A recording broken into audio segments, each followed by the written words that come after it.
we are back again. And we miss you guys. So we're here today to talk about a very, very in-depth conversation that most people don't normally talk about, or experience but don't normally talk about, or haven't experienced but are kind of curious or wondering. So we're gonna just basically, I guess we can share independent stories on things that we have experienced, and then more so we'll also share experiences that we experienced together as one. So yeah, let's just get into it. You want me to go first? Yeah, you go first. Okay, so you don't know, this is my sister. Okay, this is my sister. I would more so say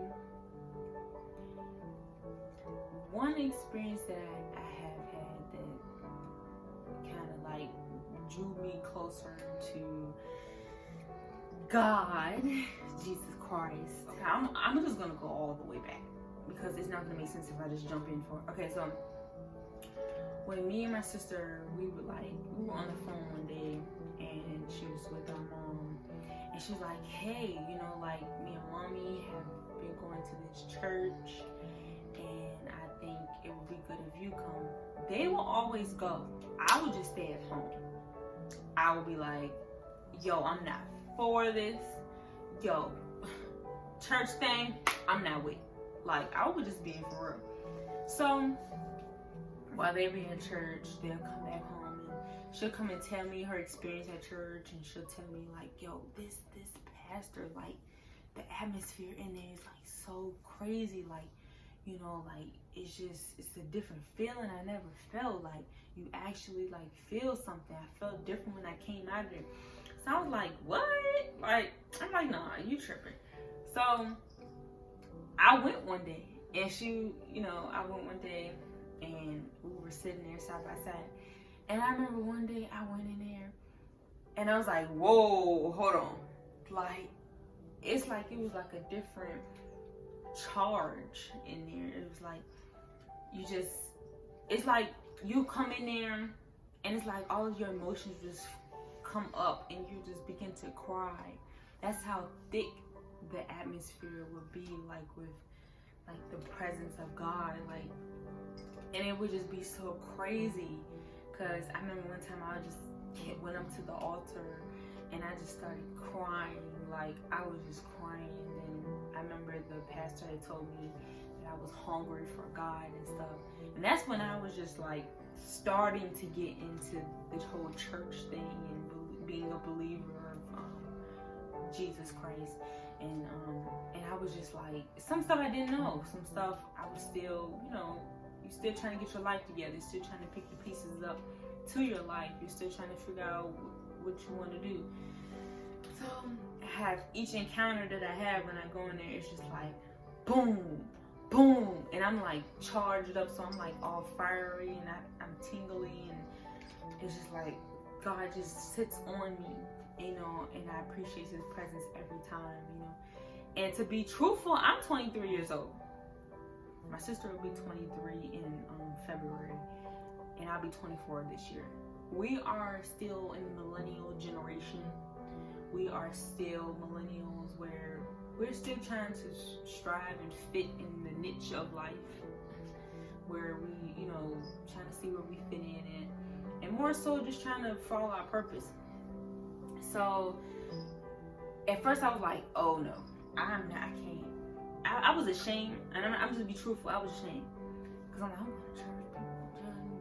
Why are you? I'm people gonna judge me. Why are you going to church for? You know what I'm saying? You've heard those things that people said that to you, but as more that I went, the less that I cared, because it actually helped me with stuff that I went through in my life, when I didn't have money, and money would pop up out of nowhere when my car had broke down, and me and my sister, we had to walk. That's one thing that we've shared together. My car broke down, we had to walk, and then when we lost loved ones, we were like, yo, people that we knew that were in our age bracket, and then people that were older than us that meant something to us, we lost. So we were like, oh my gosh, you know. So it helped us. It helped me too. And then it's like every time I went in there, I was like, oh my gosh. Like I just knew, and sometimes I started to anticipate the presence of like God, and anticipate church.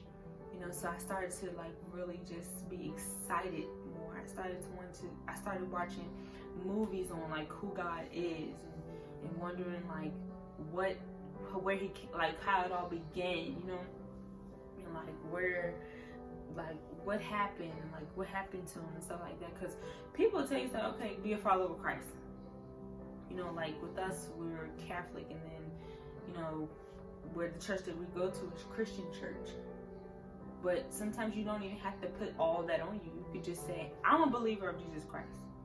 You don't even have to say, I'm Christian, I'm Catholic, I'm Hinduism, I'm Buddhist, or Buddhist,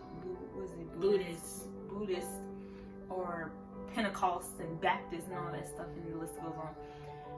No, I just say, look, I'm Jesus, I'm a follower of Jesus Christ.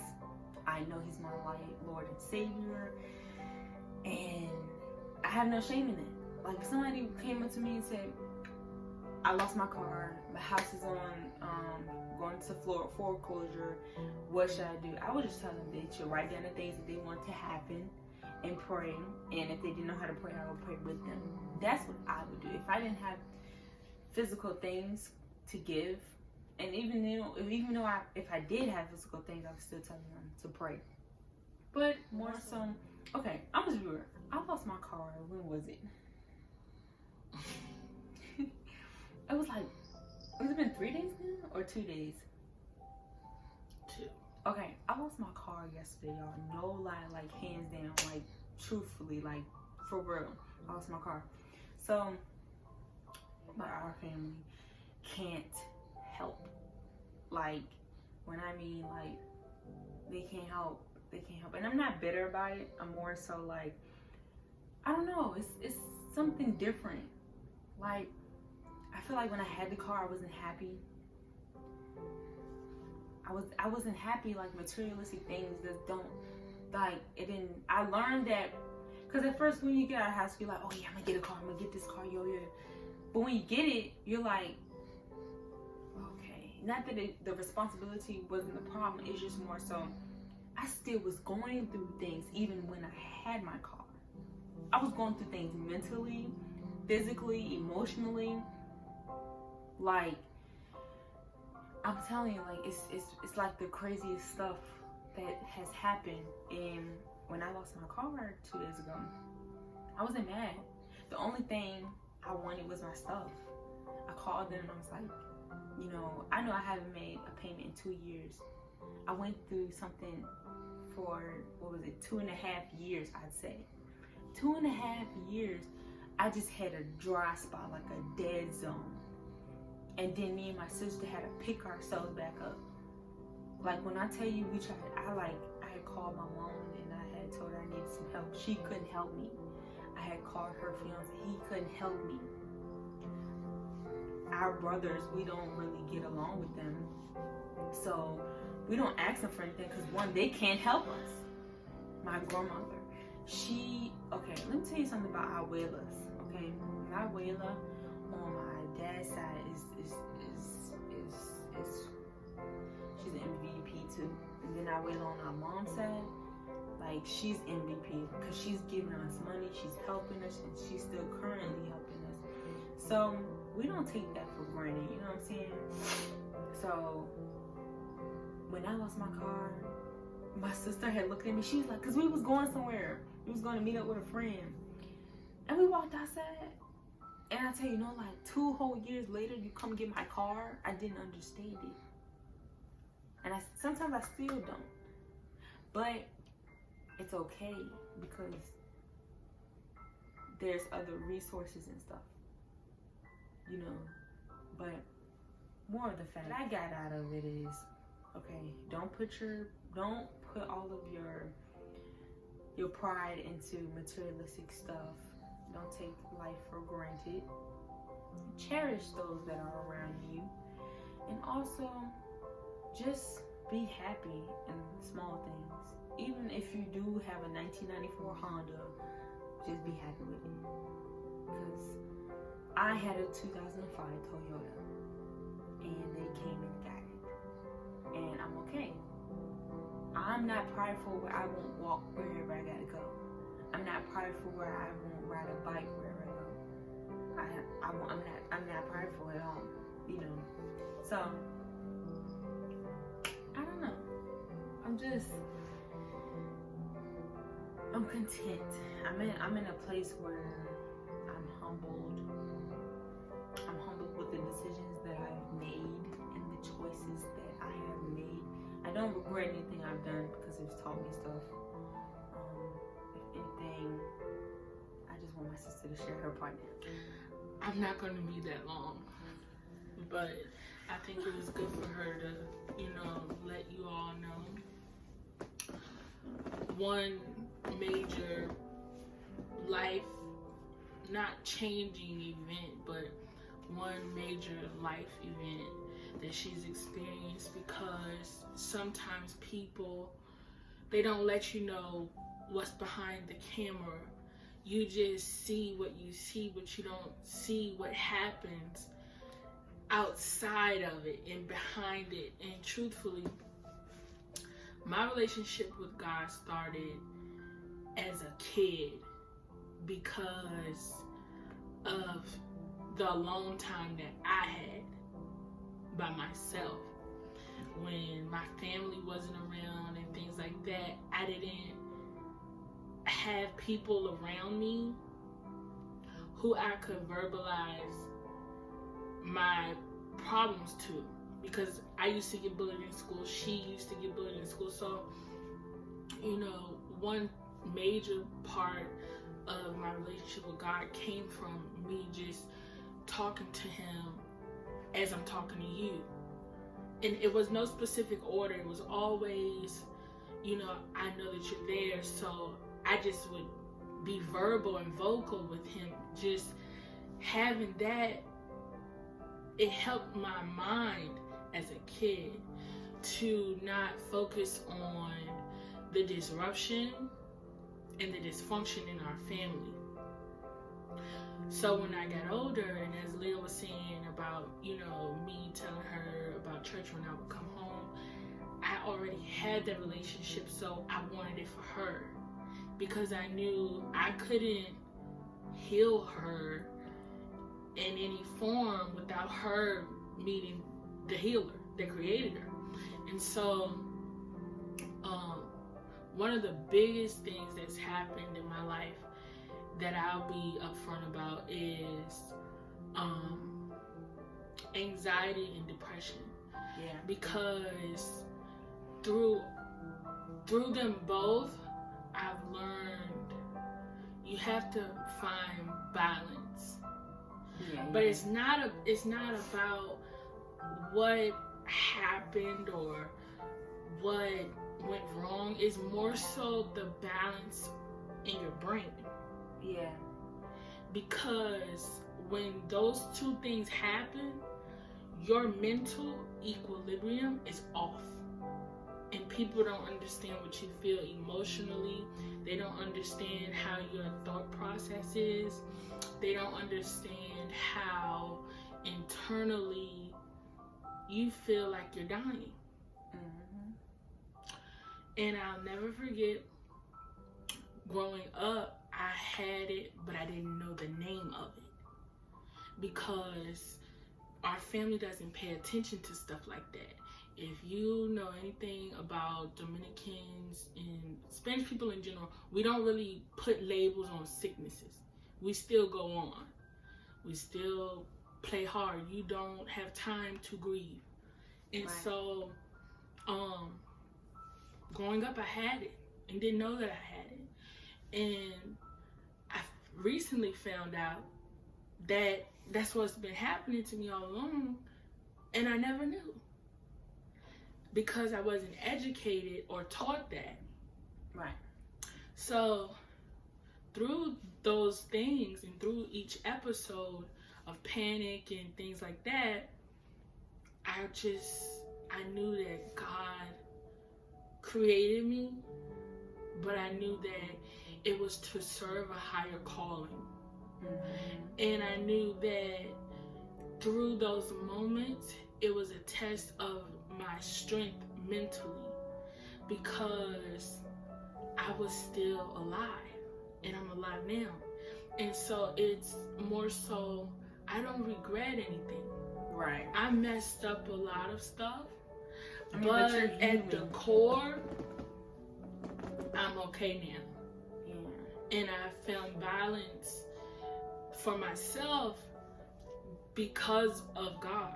Because there was a lot of stuff I couldn't see myself overcoming. A lot of stuff didn't feel like I could breathe through it. And when everything happened with Leah in the car, it was just weird that neither one of us, because if you know us, you know we have bad tempers, but it was weird. We didn't flip. We didn't flip. And like, it was weird because, okay, when I lost my car, because we both were in the same predicament, which is the weirdest thing ever. Like, oh my gosh. But like, my sister, she had 2 cars. She lost 2 cars. So when she lost 2 of her cars, you know, of course that hurts when you get something and then it's taken from you if you get hurt. So when she lost hers and then me losing mine, oh my God. But it's not like I didn't lose those 2 with her. You know what I'm saying? Because I did. I felt that. Just like she felt once. So we both lost 3 cars total. How do you lose 3 cars? How do you go from an Audi to a Mazda to a Toyota? How do you lose 3 cars, yo? But now it's like, F it. And I'm sorry to say it like that, but I'm like, hey. You wake up every day. I'm thankful. I ate today. I showered. You know, I'm in the right state of mind. I'm thankful. Because it could always be another way. It could have been like where, okay, because some people, they have their cars. They have their house that's paid off, but some people don't make it home. Some people come home and it's like they're not home. Some people have it all and they're still dead inside. And the truth of the matter is, we both live that. And me especially, that's one of the things that I am more so, like, I'm more so happy about, that we aren't how we used to be. Yeah. Because if you would have met us about 4 years ago, we would not have been able to be vocal about this right now because of the arrogance and the pride that But we had. we're gonna share that in another video on like what really like some things that really took place. But yeah, I mean, But through it all, we stand. yeah, you have to stand tall. You have to fight back. You have to learn how to get some fighting. But you also have to know which battles you are to fight, because some you aren't. Yeah.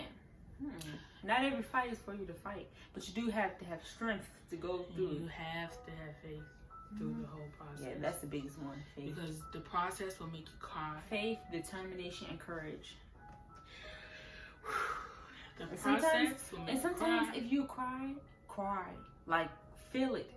Because some people would tell you, don't cry, don't allow yourself to feel your emotions. No, you need to feel your emotions. You have to. Because so you can will become understand. numb. And then you'll be like, well, why don't I cry? And then you'll be numb and you won't understand it. And your mind will get you to go into this the drive. That's good, because you know what? That's so true, because feeling depressed and having anxiety, I realized that there is a mental switch. It's a switch that you have. All of it is. Because it will make you stop talking to the very people who need you. All And you need them. Depression and anxiety go hand in hand. The only thing with depression, sometimes you don't see depression. Like, okay, that bottle, you can't see it, but the bottle can be filled with depression in the inside, but on the outside, you would never see it. Okay, sometimes you can see the signs when people are going through anxiety, but you just have to know what they are. You have to, when you've had anxiety, you have to know what the signs are, what it looks like, and you have to have went through it for yourself to know. Because I'm telling you, don't allow anxiety to take you out. Anxiety comes in several different ways. It comes as an identity Sometimes killer. It comes in mental state, it can come emotional, and it can come in a physical, where it tries to get you physically. You can't allow it. I'm telling you. But if you do suffer with anxiety and depression, tip for it all is, how I look at it, depression means you're stuck in the past, you're stuck in time. Anxiety is you fear what's to come. And only God knows what's to come. So you kind of have to relax on the foundation of what he said, which is he knows the plan for your life, and it's Jeremiah 29:11. Yeah. And then you just gotta stay there with him. Because with anxiety, you're just anxious. You're anxious about what's about to happen. Your thoughts go into overdrive, and you become anxious about things that are to come. When you're in a depression, you're depressed about things that have happened to you throughout your life. So you stay there. It's like your mind would stay on events that have happened to you. And so you become depressed. When you have anxiety, you become anxious about things that are to come. You're like, okay, what I'm doing. But you can't mentally listen to what you're hearing. Sometimes stop, pause, take a break, relax. If you have to, meditate. And I don't mean that yoga and doing no. Yeah, not that chakras and all that weird stuff. Just quiet the room. Like, quiet the room. Dim the lights, put some little lights on, or even just sit in a dark room. Or if you have to, just close your eyes and just like breathe in 3 times. Take deep breaths. I'm telling you. And sometimes if you have a fight in your head and you don't know how to pray, just talk how I'm talking. You say, God help me. I don't know what I'm supposed to do. I don't know. I'm new to this, and he will guide you. He will make your crooked path straight, and he will perfect the concern that you have. Yeah, he sure will. And so, I mean, look at us. We've been through stuff, but we're still here. Still here. So you have no reason to quit. Under these clothes, there are scars, but we don't let them stop us. And this is coming from your millennial generation, and that goes for any generation. Even if we're called the aching generation. So even if you're older or younger, it still applies to you. You can make it. Hold on. Continue to push. Continue to strive. If you don't have any family, you have family. Yes, we're your family, most of all. And most of all, God is your family. And God always says to be kind to your neighbor. And one of the commandments, and I'll leave it here, one of the commandments in the Bible is to love your neighbor as you do yourself. And that's something that's very important, because even though she's my sister, at the end of the day, she's a human. Right. And she's my friend. She's all of these things. And so when I love her how I need to love equally. It needs to be involved equally. And God says, you don't have to like someone, but you have to love. So, just keep that stigma. When you don't like someone, that's okay. But you have to love them, because they're still a child of God. So just keep that in mind when dealing with people in general. That's what we're going to end it for today. But take care, guys. We appreciate your time. We appreciate you for watching in on us. And if you have any more tips or any more comments or suggestions, questions, down below. We're still perfecting this channel, so just be patient with us. But we do love you guys, and thanks for watching. Have a blessed afternoon, night, day, morning. Yeah. Secure the bag.